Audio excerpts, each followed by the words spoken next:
BC অর্থ হচ্ছে যে বাইং ক্লাইমেট, এসসি অর্থ হচ্ছে সেকেন্ডারি টেস্ট।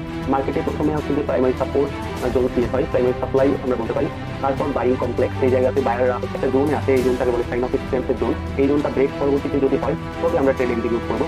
তখন মার্কেট এই অঞ্চলটা ব্রেক করে ফেলবে, তারপর হচ্ছে আমরা ট্রেড এক্সিকিউট করবো। তো ব্যাংক, ইনস্টিটিউশন এবং বিভিন্ন প্রতিষ্ঠান যারা হচ্ছে যে বড় বড় ফান্ড হোল্ড করে তাদের সাথে আমরা ট্রেড করতে পারবো। একটা জিনিস কিন্তু অনুভূতি ছিল, সেটা ছিল ভলিউম। হ্যাঁ, ভলিউম ছাড়া কিন্তু সহজে আপনাদেরকে বিস্তারিতভাবে কিভাবে এএমডি প্যাটার্ন ব্যবহার করে খুব সহজভাবে এবং খুব নিখুঁতভাবে চার্ট অ্যানালাইজ করা যায় সেটা। হ্যালো এভরিওয়ান, কি অবস্থা আপনাদের? তো আজকে হচ্ছে যে আমরা উইকফ থিওরি নিয়ে আলোচনা করব। এই ব্যক্তিটি হচ্ছেন রিচার্ড উইকফ। তিনি হচ্ছে এএমডি প্যাটার্নের উদ্ভাবক। মার্কেটে যেটা এএমডি প্যাটার্ন নামে পরিচিত, উনি 1930s কিন্তু এই মডেলটা উপস্থাপন করেছিলেন। আর এটা কিন্তু আমরা জানি যে এখনো অনেক বেশি কার্যকর। 1930s কিন্তু তিনি প্রথম আমাদের কাছে এই মডেলটা উপস্থাপন করেন। এটা হচ্ছে উইকফ থিওরি। তার হচ্ছে যে প্রকাশিত হওয়া এই বইয়ে তিনি হচ্ছে যে এই থিওরি সম্পর্কে বিস্তারিত আলোচনা করেছেন। তবে আমরা আজকের ভিডিওতে খুব স্বল্পভাবে আলোচনা করব, কারণ ছোট ভিডিওতে সবকিছু আলোচনা করা উপস্থাপন করা সম্ভব হয় না। তো আমরা হচ্ছে প্রথম স্লাইডে চলে যাই। প্রথম স্লাইডে হচ্ছে যদি আমরা চার্টে দেখি তো উইকফ প্যাটার্ন দেখতে কেমন হতে পারে সেটা হচ্ছে যে দেখতে পাচ্ছি। তো আমি হচ্ছে এগুলোর শর্ট ফর্ম গুলোর যে হচ্ছে যে ফুল ফর্ম আছে সেগুলো বলে দেই। পিএসওয়াই মানে হচ্ছে প্রাইমারি সাপ্লাই, বিসি অর্থ হচ্ছে যে বাইং ক্লাইমেক্স, এসসি অর্থ হচ্ছে সেকেন্ডারি টেস্ট, এআর অর্থ হচ্ছে অটোমেটিক রিয়াকশন, ইউটি অর্থ হচ্ছে যে আপথ্রাস্ট, আর এলপিএসওয়াই, ইউটি এডিও হচ্ছে আপথ্রাস্টের একটা part, and last point of support হচ্ছে এলপিএসওয়াই, অ্যান্ড এসওডব্লিউ হচ্ছে এসওএসও বলা হয় এটাকে। সেটা হচ্ছে যে সাইন অফ স্ট্রেংথ। তো মার্কেটে প্রথমে হচ্ছে যে প্রাইমারি সাপোর্ট জোন ক্রিয়েট হয়, প্রাইমারি সাপ্লাই আমরা বলতে পারি। তারপর বাইং কমপ্লেক্স, এই জায়গাতে বায়াররা হচ্ছে যে বাইং করার চিন্তা করে, যারা রিটেল ট্রেডার আছে। পরবর্তীতে সেখান থেকে বাইং না হয়ে বরং নিচের দিকে মার্কেট যেতে থাকে এবং এটাকে বলে অটোমেটিক রিয়াকশন। তারপর মার্কেট আবার হচ্ছে যে সেকেন্ডারি টেস্ট করতে যায়, সেকেন্ডারি টেস্ট করতে এই জায়গা পর্যন্ত আসে, 60% কাভার করে। পরবর্তীতে হচ্ছে যে আপথ্রাস্ট, পরবর্তীতে হচ্ছে যে আপথ্রাস্ট অর্থ এই জায়গাতে হচ্ছে যে ম্যানিপুলেশন জোন শুরু, অর্থাৎ এটাকে বলে ফেজ বি। এবং তারপরের ফেজে হচ্ছে তারপরের ফেজটা ছোট, এটা আপথ্রাস্টের আরেকটা হচ্ছে যে রূপান্তরিত একটা ফর্ম। এখানে মার্কেট দেখানোর চেষ্টা করে যে রেজিস্ট্যান্স কে সাপোর্ট বানিয়ে ফেলেছে, রেজিস্ট্যান্স কে সাপোর্টে রূপান্তরিত করেছে। এমন হচ্ছে যে এমন একটা হচ্ছে অ্যাক্ট করে, কিন্তু আসলে এগুলো হচ্ছে ফেক মুভ। তো রিটেল ট্রেডাররা হচ্ছে এই জায়গাতে ট্র্যাপ হয়ে যায়। কিন্তু আমাদেরকে হচ্ছে যে এগুলো জানা থাকলে, আপট্রাস্ট কি এগুলো জানা থাকলে আমরা হচ্ছে বুঝতে পারবো যে এটা হচ্ছে ফেক মুভ। পরবর্তীতে আমরা যখন এই মুভ গুলো দেখবো, এটা হচ্ছে যে লাস্ট পয়েন্ট অফ সাপোর্ট, এই জায়গায় হচ্ছে যে শেষ পয়েন্ট, আর সাপোর্ট নিবে না এই জায়গায় গিয়ে। তো এই জায়গায় second last point of support, and লাস্টে আমরা এসওডব্লিউ পাই, যেটা এসওএস বলা হয়। সেটাকে হচ্ছে যে সাইন অফ স্ট্রেংথ বলে। এই জায়গাটা হচ্ছে সাইন অফ স্ট্রেংথ। এই জায়গায় যদি ব্রেক হয়ে যায় তারপর আমরা ট্রেডে হচ্ছে যে এক্সিকিউট করব এবং নিচের দিকে ট্রেড করব। আর দ্বিতীয় স্লাইডে হচ্ছে যে আমরা এটা লাইন লাইন চার্টের মাধ্যমে দেখানোর চেষ্টা করেছি। প্রথমে হচ্ছে যে এভাবে মার্কেট যেতে থাকে। প্রথমে প্রাইমারি সাপোর্ট নেয় এতটুকু, পরবর্তীতে বাইং ক্লাইম্যাক্স সৃষ্টি করে। বায়ারদের মধ্যে মধ্যে হচ্ছে যে এই চিন্তার ধারা সৃষ্টি করে যে এখন মনে হয় মার্কেটে বাইং আসবে এবং বড় বাইং যাবে।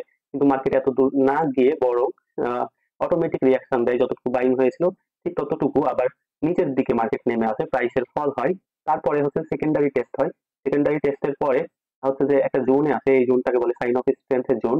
এই জোনটা ব্রেক পরবর্তীতে যদি হয় তবে আমরা ট্রেড এক্সিকিউট করব, তখন মার্কেট একদম নিচে যাবে। তো তারপরে আপথার্স্ট ফেজে যায়, এটাকে ফেজ বি বলে, second phase. And then market এখানে অ্যাকুমুলেট করতে থাকে। দেন আবার হচ্ছে যে এই জায়গায় সাপোর্ট নেয়, এটাকে বলবো এলপিএসওয়াই। অ্যান্ড তারপর আবার অল্প একটু সাপোর্ট নেয়, দেন এসওএস ব্রেক করে, সাইন অফ স্ট্রেংথ। দেন লাস্টে একদম নিচে চলে যায়। তো পরবর্তী স্লাইডে আমরা দেখবো হচ্ছে যে যখন বাইং আসে মার্কেটে তখন কেমন হয়। এটা হচ্ছে যখন মার্কেটে সেলিং আসে, নিচের দিকে যায় মার্কেট, তখন হচ্ছে যে এমন ফরমেশন গঠন করে, যেটা হচ্ছে যে এমন অ্যাকুমুলেশন এমডি প্যাটার্নে এরকম ফরমেশন গঠন করে। কিন্তু যখন আসলে বাইং হয় তখন কেমন ফরমেশন গঠন করে সেটা হচ্ছে যে জানার বিষয়। হ্যাঁ, তো মার্কেটে অর্ধেক আমাদের বোঝা শেষ। দেন এখন দেখবো আমরা যখন বাইং হয় তখন কি করে মার্কেট। যখন বাইং হয় তখন মার্কেট উপর থেকে নিচে আসতে থাকে। যদি মার্কেট উপর থেকে নিচে আসে তাহলে সেক্ষেত্রে এই জায়গাকে বলবো সেলিং কমপ্লেক্স।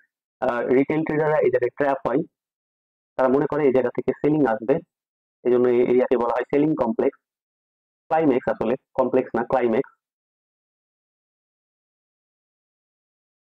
সেলিং ক্লাইম্যাক্সে হচ্ছে যে বায়াররা মূলত ট্রেড করে থাকে, মনে করে যে ব্রেকআউট চলে আসছে, মার্কেটে এখন ট্রেড এক্সিকিউট করতে হবে, কিন্তু আসলে তারপর হচ্ছে অটোমেটিক রিয়াকশন আছে। ঠিক আগের মতো অটোমেটিক রিয়াকশন কিন্তু বিপরীত ভাবে উপরের দিকে যায়। সেলিং ক্লাইম্যাক্স যখন আসবে তখন মার্কেট উপরের দিকে যাবে, এবং নিচে যখন আবার আসবে তখন এটা আমাদেরকে বুঝতে হবে যে এটা হচ্ছে সেকেন্ডারি টেস্ট। সেকেন্ডারি টেস্ট দেওয়ার পর মার্কেট আবার উপরের দিকে যাবে, যতটুকু পর্যন্ত অটোমেটিক রিয়াকশনে গিয়েছিল ততটুকু, এন্ড দেন মার্কেট নিচের দিকে আবার যাবে, এই জোনটাকে রেজিস্ট্যান্স বানাবে, এন্ড দেন অ্যাকুমুলেট করার চেষ্টা করবে। তারপরে মার্কেট একদম এই জায়গায় হচ্ছে last point of support, LP, LPS বলা হয়, এলপিএস ওয়াইও বলা হয়, last point of support. Then buying, তারপর হচ্ছে যে বাইং শুরু হবে, এন্ড দেন হচ্ছে যে মার্কেট উপরের দিকে যেতে থাকবে। এই জায়গাতে হচ্ছে যে একটা সাপোর্ট তৈরি করবে, এটাকে এসওএস বলছি, সাইন অফ স্ট্রেংথ। এই জায়গায় আসলে অটোমেটিক রিয়াকশনের উপরের জায়গায় যদি ট্রেড হয় তাহলে আমরা বুঝবো যে এই এরিয়াটা এসওএস, এবং উপরের দিকে মার্কেট যেতে পারে। যখন মার্কেট এই অঞ্চলটা ব্রেক করে ফেলবে তারপর হচ্ছে আমরা ট্রেড এক্সিকিউট করব। আসলে হচ্ছে যে এই জায়গায় বড় বড় ট্রেডাররা এন্ট্রি করে, বিভিন্ন ব্যাংক, ইনস্টিটিউশন এবং বিভিন্ন প্রতিষ্ঠান যারা হচ্ছে যে বড় বড় ফান্ড হোল্ড করে তারা, তো তাদের সাথে আমরা ট্রেড করতে পারবো। ফোর্থ হচ্ছে এই স্লাইডটা হচ্ছে যে যে সেকেন্ড স্লাইড দেখেছি সেটা অনুরূপ। এই যে যখন পেজিতে সেলিং আছে তখন কিভাবে হচ্ছে যে মার্কেট রিয়াক্ট করে সেটা হচ্ছে যে এখানে দেখেছি। তো এটা আমরা প্রথমেই কভার করে ফেলেছি। এন্ড দেন ফিফথ পেজে একটা জিনিস কিন্তু অনুপস্থিত ছিল, সেটা ছিল ভলিউম। হ্যাঁ, ভলিউম ছাড়া কিন্তু মার্কেটকে হচ্ছে যে ঠিকভাবে ডিরেকশন দেওয়া ঠিক হবে না। আমরা যখন ভলিউম দেখবো তখন বুঝতে পারবো কোন দিকে মার্কেটের পাওয়ার বেশি আছে। এই হচ্ছে যে গ্রাফে আমরা দেখছি যে এই বারগুলো, যে কলামগুলো আছে, এই কালো কলামগুলো হচ্ছে বাইং এর, এবং যে হচ্ছে যে আকাশি রঙের কলামগুলো আছে এগুলো হচ্ছে সেলিং এর কলাম। হ্যাঁ, এগুলো হচ্ছে সেলার্সদের কলাম। তো এখানে আমরা দেখতে পাচ্ছি যে অ্যাকুমুলেশন ফেজ যখন শুরু হবে তখন হচ্ছে লেস ভলিউম থাকবে, লেস ভলিউম, এন্ড দেন মার্কেটে হচ্ছে যে অল্প একটু ভলিউম আসবে, লেস ভলিউমের পরে অল্প একটু ভলিউম আসবে বাইং এর, দেন তখন মার্কেট একটু উপরে যাবে। তারপর হচ্ছে যে অত খুব একটা বেশি ভলিউম থাকবে না, মোটামুটি ভলিউম থাকবে, এটাকে বলছে মার্ক আপ ফেজ। এবং পরবর্তীতে মার্কেট আবার অ্যাকুমুলেট করার চেষ্টা করবে, তখন আবার ভলিউম কম থাকবে। যখন আবার ভলিউম লেস থাকবে তখন আমরা হচ্ছে যে দেখবো যে ডিস্ট্রিবিউশন কিন্তু মার্কেটে হবে এবং সেলিং আসতে পারে, অর্থাৎ মার্ক ডাউন, এই ইফেক্টটা ক্রিয়েট হবে। তো তখন যখন একদম এই জায়গাতে ব্রেকআউট আসবে আমরা তখন একদম বড় বড় ট্রেডারদের সাথে, ইনস্টিটিউশন এবং ব্যাংকের সাথে, হেজ ফান্ডের সাথে আমরা ট্রেড এক্সিকিউট করবো এবং মার্কেট নিচে যাবে, এবং তখন আমরা প্রফিট করতে পারবো। তো পরবর্তীতে যদি দেখি আমার হচ্ছে যে এই সম্পর্কিত 50টা চার্ট অ্যানালাইসিস রেকর্ডিং আছে এবং 20টা পেজের একটা মেটেরিয়াল আছে। তো এই কোর্সটা হচ্ছে যে কোর্স ফি 499 টাকা। খুব সহজে আপনাদেরকে বিস্তারিত ভাবে কিভাবে এএমডি প্যাটার্ন ব্যবহার করে খুব সহজ ভাবে এবং খুব নিখুঁত ভাবে চার্ট অ্যানালাইজ করা যায় সে সম্পর্কিত। তো এটা হচ্ছে যে আপনারা চাইলে কোর্সে এন্ট্রি করতে পারেন, যার যেটা হচ্ছে আনলিমিটেড অ্যাক্সেস থাকবে। এছাড়া অনেক কিছুই থাকবে, স্ক্যালপিং এর জন্য বেস্ট ইন্ডিকেটর গুলো থাকবে। এবং লাস্টে আমরা ভিডিওটা শেষ করার আগে বলে নিই যে ইনি হচ্ছেন রিচার্ড উইকোফ। 1930 সালে যখন তিনি তার হচ্ছে যে এই থিওরিটা উপস্থাপন করলেন তখন তিনি কিন্তু তিনি একজন বড় মাপের ট্রেডার এবং ইনভেস্টর। তো তিনি হচ্ছে যে বললেন, একটা কোট দিয়েছিলেন ওই বইয়ে, তো সেটা ছিল সাকসেসফুল টেপ রিডিং, মানে হচ্ছে যে টেপ রিডিং বলতে প্রাইস অ্যাকশন রিডিং কে বোঝানো হয়েছে। তো ভালো একটা প্রাইস অ্যাকশন রিডিং হচ্ছে যে is a study of force, এটা হচ্ছে এক ধরনের অধ্যয়ন।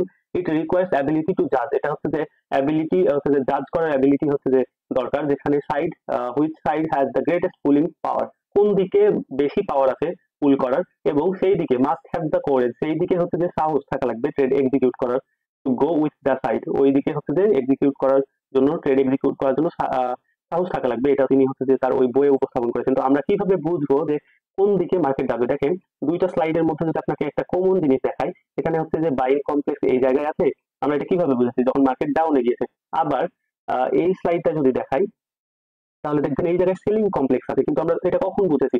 যখন হচ্ছে যে মার্কেট উপরের দিকে গিয়েছে, অলরেডি উপরের দিকে যখন যাওয়া শুরু করেছে তখন আমরা কিন্তু হচ্ছে যে সেলিং কমপ্লেক্সটা বুঝেছি এসওএস ফেজের পরে। তো এটা আমাদেরকে বোঝার সক্ষমতা এবং ট্রেড এক্সিকিউট করার যে সাহস সেটা থাকলেই শুধুমাত্র এই থিওরির মাধ্যমে আমরা উপকৃত হতে পারি, এবং রিটেল ট্রেডার যারা আছে তারা ট্র্যাপ না হয়ে কিভাবে বড় বড় যারা ইনস্টিটিউশন এবং বিগ ফান্ড আছে তাদের সাথে ট্রেড করে প্রফিট করা যায় সেটা আমরা বুঝতে পারবো। তো আশা করি আজকের ভিডিওটা খুব আপনাদের কাছে ভালো লেগেছে, এবং আপনারা যদি কোর্সে এন্ট্রি করতে চান, আসলে হচ্ছে যে এখন আমাদের কোর্সে ডিসকাউন্ট চলতেছে, 499 টাকা কোর্স, এটা বেড়ে কিন্তু 2000 টাকা হতে পারে।